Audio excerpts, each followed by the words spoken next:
Live from New Delhi, you're watching DD India Live, India's voice to the world, with me Deepika, coming up in the next half an hour.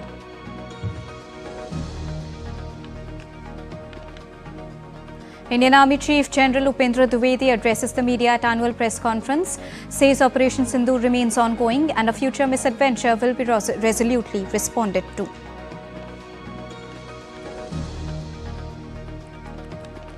External Affairs Minister Dr. S. Jaishankar launches BRICS 2026. India assumed BRICS presidency on January the 1st. EAM says India will bring together countries for global welfare.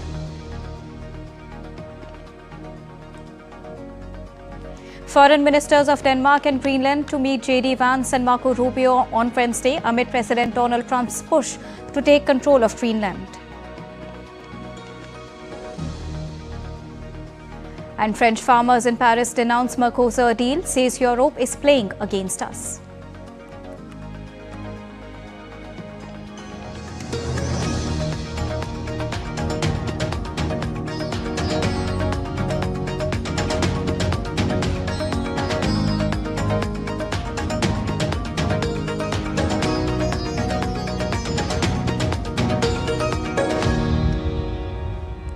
Good evening to all the viewers joining us at this evening broadcast. To begin with the latest, India's External Affairs Minister Dr. S. Jaishankar today launched the official website and logo of India's BRICS Presidency 2026.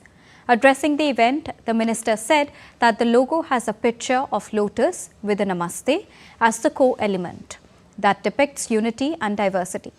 He added that India's BRICS chairship will seek to bring together the potential of BRICS countries for greater global welfare, inspired by the guidance of Prime Minister Narendra Modi. Dr. S. Jaishankar also said that India's chairship theme, Building for Resilience, Innovation, Cooperation and Sustainability, reflects the belief that cooperation among BRICS members can help address shared challenges in a balanced and inclusive manner. The theme underscores the importance of strengthening capacities, promoting innovation, and ensuring sustainable development for the benefit of all. The logo that we unveiled today reflects this approach. It combines elements of tradition and modernity, and the petals incorporate the colors of all BRICS member countries, representing unity in diversity and a strong sense of shared purpose. The logo conveys the idea that BRICS draws strength from the collective contributions of its members while respecting their distinct identities. Indian Army has sent out a clear warning and reassurance. Speaking at the annual Army Day press conference in New Delhi, Army Chief General Upendra Dwivedi said Operation Sindoor is ongoing and any future misadventure will be met with a decisive response. As you may be aware, Operation Sindoor remains ongoing. Any future misadventure will be resolutely responded to. Here I must acknowledge the proactive role of all stakeholders at the national level, including CAPFs, inter-agencies, civic bodies, state administration and other ministries, whether it's MHA, Maiti, Railways and many more. Operation Sindoor was the best example of tri-service synergy under clear-cut political directive and full freedom to act or respond. On the security front, General Dwivedi said that the situation along the Western Front and in Jammu and Kashmir remains sensitive but firmly under control. Since 10th May, the situation along the Western Front and J&K remains sensitive but firmly under control. In 2025, 31 terrorists were eliminated, of which 65% were Pakistan origin, including the 3 perpetrators of the Pahalgam attack neutralized in Operation Mahadev. Active local terrorists are now in single digits. Terrorist recruitment is almost non-existent, only 2 in 2025.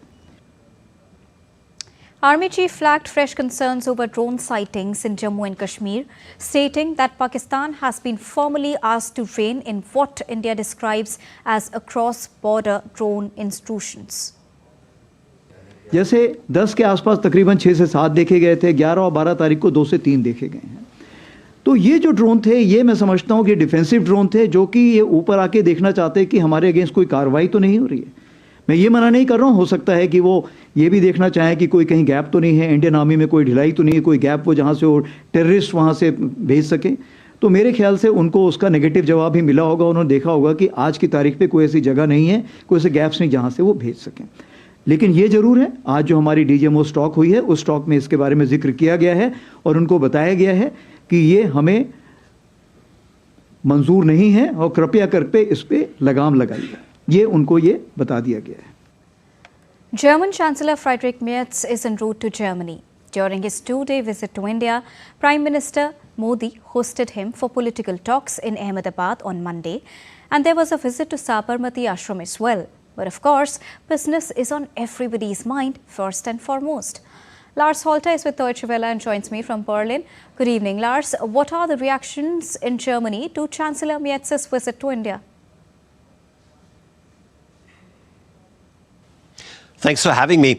They're really all around positive. For one newspaper, it was the giant flags all across Ahmedabad that welcomed Merz to India and that gave him, in their opinion, a warm and very impressive welcome. Others have looked a bit deeper and saw it as a good sign that the Chancellor's first Asia trip actually did lead to India and not to China, as had been tradition in the past. It's a huge move towards dealing with new geopolitical realities. For Germany and for other countries in the EU, China has long been the most important partner in Asia, but as that relationship has been changing, India seems to be taking over the favorite spot here, and for good reason. Germans generally have a positive view of India as the world's largest democracy, as a country with very high levels of education, not least, of course, in future technologies. But most importantly, maybe at the surface of it all, is the fact that trade between Germany and India, while already strong, can definitely be increased. And also, what can we expect to see in the future of German-Indian relationship? A short answer for that relationship to deepen. Chancellor Merz has indeed said that, quote, India is a desired partner, a partner of choice for Germany. But he also said that he can apparently envision a lot more for both countries. Merz says that negotiations on a free trade agreement between India and the EU need to be concluded to fully realize the potential of economic ties between the two countries. Of course, you can't talk about free trade without mentioning the current situation where Indian companies pay tariffs of up to 50% in the US under Trump. German companies pay slightly lower but still steep tariffs. All in all, the geopolitical landscape and the global trade relations are currently changing drastically, but it seems that Germany and India will only move closer together. All right. Thank you so much, Lars, for joining us and getting us the latest on this. Moving on. In New Delhi today, Union Minister of State Jitendra Singh addressed a press conference on Guarantee for Rozgar and Ajivika Mission Grameen Act 2025. He underlined the features of the bill and the changes introduced to meet the employment needs of rural India. नाम बदलने के साथ 100 days converted to 125 days, एक important change. दूसरा 100% central funding को कर दिया 60-40 sharing basis, responsibility ज़्यादा रहेगी, अकाउंटेबिलिटी ज़्यादा रहेगी, जिम्मेवारी ज़्यादा रहेगी. बजट एलोकेशन डिमांड ड्रिवन थी, अब उसको स्टेट वाइज एलोकेशन कर दिया काम के आधार पर, ताकि ओपन एंडेड नहीं रखा. अकाउंटेबिलिटी करना भी तो एक. चौथा, फोर्टनाइटली बेसिस पर वेज पेमेंट होता था, अब it will be weekly basis. पांचवा, सीजनैलिटी एंड पॉज, जो मैंने कहा कि रोजगार, कार्य और कृषि कैलेंडर को समन्वय लाना. छठा, scope of works. So there was broad list of 260 plus permissible works in the Manrega. The Supreme Court today questioned the conduct of people and the organizations feeding stray dogs in public places, asking whether compassion is limited to animals and not extended to humans. The court raised concerns over accountability, asking who would be responsible if a child were killed in a stray dog attack. After 3 days of intense hearings last week, the bench continued examining the issue of stray dogs in institutional premises and the failure of municipal bodies to effectively implement sterilization and control measures. The matter will now be taken up for further hearing on the 20th of January. The bench hinted at imposing compensation for every incident of dog bite or fatal attack. The court further expressed frustration over repeated submissions and lack of concrete solutions to the matter.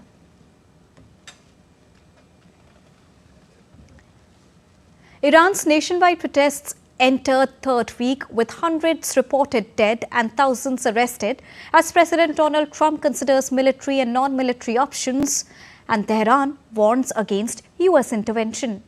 Trump said countries that do business with Tehran will face a new 25% tariff. Iran earlier said it is ready to talk with the US based on mutual respect but is prepared for war. Meanwhile, nationwide shutdown of the internet by Iranian authorities has now lasted over 108 hours. Our next report gets you more details. Take a look. Protests in Iran sparked by the nation's struggling economy after years of international sanctions have resulted in hundreds of deaths, drawing the condemnation of human rights organizations. Human rights activists news agency has put the death toll at more than 600. It adds that more than 10,000 people have been detained. The Iranian government announced a 3-day nationwide mourning period from Monday to honor police officers, security personnel and civilians killed during the disturbances. The internet and other communications remain largely cut off, which has made it difficult to track the full scope of the movement. Iran has claimed full control of the country after 2 weeks of violent unrest, pinning the blame of unrest on US and Israel. At present, our security forces have full control in all cities across the country.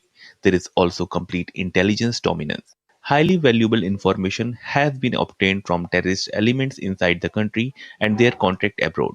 We know in which countries the planning meetings took place, and we will reveal that in due course. Tehran has indicated that it was keeping communication channels with Washington open as President Trump considered how to respond to Iran's deadly crackdown on nationwide protests. US President Donald Trump reaffirmed that Iran wants to negotiate but warned that he may still carry out strikes against the country over its violent crackdown on protests. Well, I think one thing President Trump is very good at is always keeping all of his options on the table, and airstrikes would be one of the many, many options that are on the table for the commander-in-chief. Diplomacy is always the first option for the president. He's told all of you last night that what you're hearing publicly from the Iranian regime is quite differently from the messages the administration is receiving privately, and I think the president has an interest in exploring those messages. However, with that said, the president has shown he's unafraid to use military options if and when he deems necessary, and nobody knows that better than Iran. The US is also intensifying economic stranglehold on Iran. On Monday, Trump said that countries doing business with Iran will pay a tariff of 25% on any and all business being done with the United States of America. The United States Virtual Embassy in Iran issued an advisory for American citizens to leave Iran now. In its advisory, the embassy said that the protests across the country are escalating and could turn violent, leading to arrests, injuries and severe disruptions to daily life. Anamika Pandey's report, DD India.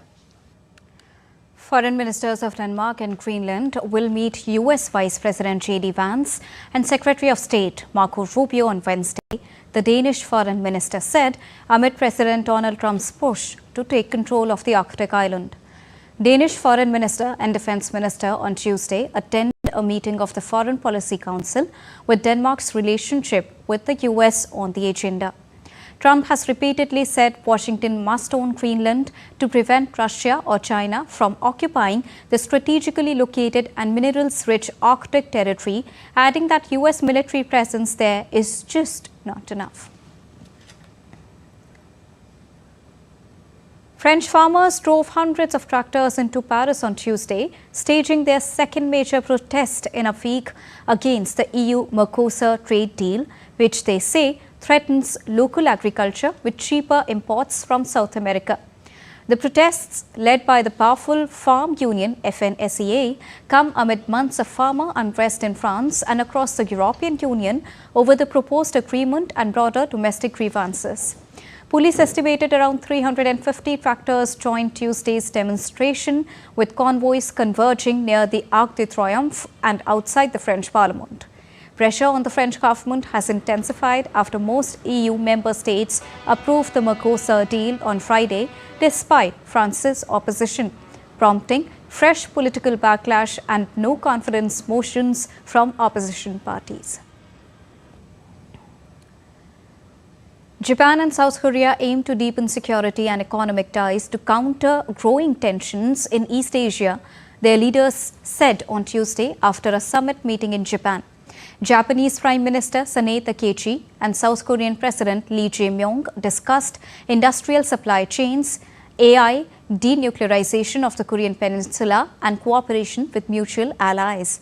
Takaichi emphasized the importance of Japan-South Korea relations and the need to grow further. Amid an increasingly challenging strategic environment surrounding both nations, the importance of Japan-South Korea relations and Japan-South Korea-US cooperation continues to grow. President Lee and I shared recognition of the strategic importance of Japan-South Korea relations and confirmed that both countries to play a role in regional stability. Severe winter weather swept across Central Europe this week, disrupting daily life and forcing airports to shut down. Vienna International Airport closed after thick ice repeatedly formed on runways, diverting flights to other cities. Budapest Airport also faced temporary closure due to black ice, while Prague and Bratislava reported delays and cancellations as icy conditions spread across the region. In Hungary, Lake Balaton froze almost entirely for the first time in a decade. Authorities warned the ice was unstable and dangerous, but residents gathered to witness the rare spectacle.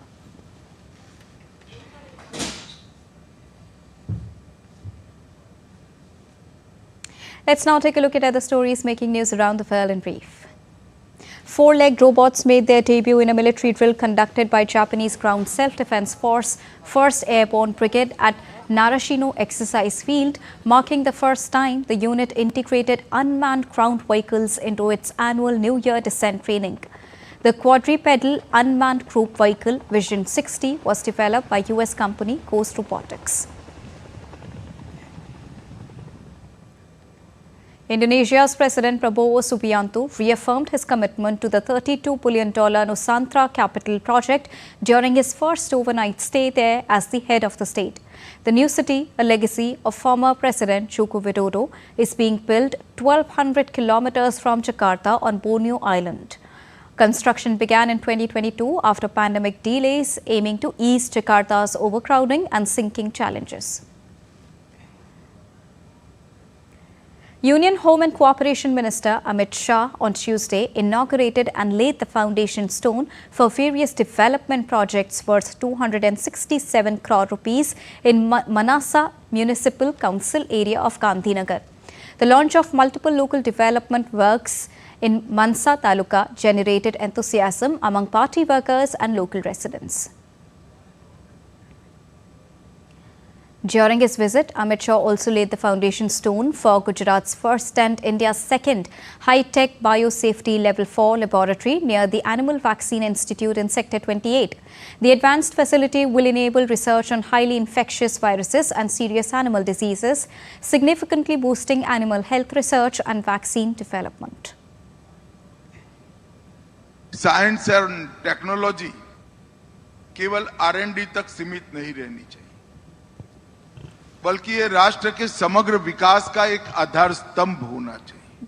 Gujarat biotechnology research centre के अंदर BSL-4 bio containment facility का शिलान्यास आज जो हो रहा है, वो आने वाले दिनों में समग्र भारत के लिए स्वास्थ्य के क्षेत्र का एक सुरक्षा कवच बनकर उभरेगा, इसका मुझे विश्वास है। Atrocities against Hindus in Bangladesh still continue. A 28-year-old Hindu auto rickshaw driver, Sameer Kumar Das, was brutally murdered in Bangladesh's Feni district on Sunday night, with assailants fleeing the scene with his vehicle. According to police and local sources, Sameer Kumar Das, also known as Sameer Chandra Das, was beaten and stabbed with near Upazila Health Complex. His battery-operated CNG auto rickshaw was taken by the attackers. Locals discovered his blood-soaked body at around 2 a.m. local time on Monday near Dakshin Karimpur Mohari Badi and informed the police investigations are ongoing and efforts are being made to identify and arrest those involved. As Bangladesh heads into its 13th Jatiya Sangsad elections, glaring gender disparities have come under the spotlight. Out of 2,568 candidates contesting, only 109 are women, just over 4%, raising concerns among women's rights activists about the country's commitment to gender representation in politics. The issue was sharply criticized at a press conference organized by the Forum for Women's Political Rights at Dhaka Reporters Unity, where speakers accused political parties of treating women participation as symbolic rather than democratic necessity. Meanwhile, the Election Commission was also criticized for failing to enforce existing commitments. The President of the National Rifle Association India, Kalikesh Deo, expressed confidence that Shooting League of India will prove to be a game changer for sports. In a conversation with DD India correspondent Narayan Singh, Kalikesh Deo said that the league will emerge as a strong platform for young and upcoming shooters to showcase their talent on a national and international level. Take a listen. Shooting League of India is the next big thing if you talk about the world shooting. Right now I am joined by Kalikesh Singh Deo, the President of the National Rifle Association of India. Sir, a warm welcome. If you talk about this league, the world's first shooting league, and we know that Olympians will be part of this shooting league, Indian players will be there, and juniors will also be there. So overall, do you think it's going to be a game changer for the world shooting? I think given the fact that sports needs to become more viewer friendly, not only for shooting but for any sport in the world, ISSF and NRAI is very keenly observing how the Shooting League of India transformed the spectator and fan experience for the sport. And I think that's where the real game changer comes in. With private franchisees coming in and offering a platform of support for our young shooters going ahead, I think Shooting League of India is going to be a game changer for shooting sports in India as well as world over. So, talking about so far 3 teams have been named, and I think in the next few days or few weeks we will find a couple of more teams. So what are the challenges you face if you talk about it's a global shooting league? So you're right, the shooting calendar is very tight, not only for our shooting athletes in India, but globally you can imagine there are 130 countries. And to try and coordinate between them it becomes a huge challenge. But we've been very lucky that we have had great support from the ISSF and complete support in terms of making sure that the dates are available, dates which are free are available. Even then, there are some countries which have national holidays or which have their national competition, the national games happening. But that being said, we've seen a large number of interest from the top shooters in the world. I mean, we've got almost 75-80 of the top shooters in the world have registered with us. Do you think in the next big games, Asian Games is this year, Commonwealth, the shooting is not a part of it, but after that Olympics is there. So do you think that this time the numbers in shooting, because expectations are high, so definitely going to increase? Oh, I'm confident as we get closer to the Olympics. We won 3 medals last time, maybe we'll better our tally. So there's been a fabulous set of performances from young shooters. And I'm confident that we will be able to achieve greater and greater heights thanks to the efforts and the performances of our shooters. Definitely, it's going to be a game changer, the Shooting League of India, the way our youngsters are performing. And in the next few years, definitely when the next big events like Asian Games and Olympics will come, definitely with the kind of support they are getting from the NRAI, our number of medals will increase. Camera person Manmohan, Narayan Singh, DD India, Noida.